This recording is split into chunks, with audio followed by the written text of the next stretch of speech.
Good afternoon, passengers.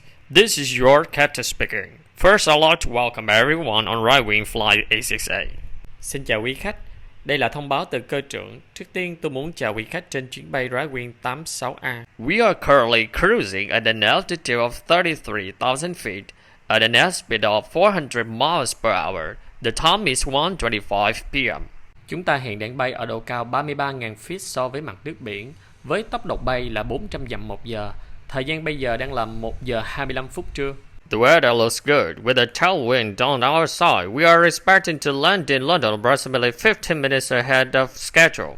Thời tiết bên ngoài khá tốt và có gió nhẹ. Chúng tôi dự kiến sẽ hạ cánh ở London trước khoảng 15 phút so với lịch trình. The weather in London is clear and sunny, with a high of 25 degrees for this afternoon. If the weather cooperates, we should get a great view of the city as we descend. Thời tiết bên ngoài tại London đang rất thoáng và nắng, với nhiệt độ cao nhất là 25 độ vào chiều nay.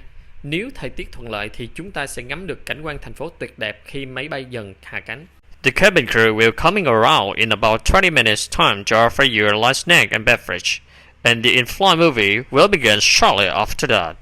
I'll talk to you again before we reach our destination. Until then, sit back, relax, and enjoy the rest of the flight. Thank you. Phi hành đoàn sẽ đến sau khoảng 20 phút nữa để mời bạn đồ ăn nhẹ và thức uống, và phim trên màn hình sẽ bắt đầu chiếu ngay sau đó. Chúng tôi sẽ thông báo với bạn ngay sau khi máy bay chuẩn bị hạ cánh. Và bây giờ quý khách hãy ngồi thư giãn và tận hưởng các dịch vụ trên máy bay. Xin cảm ơn.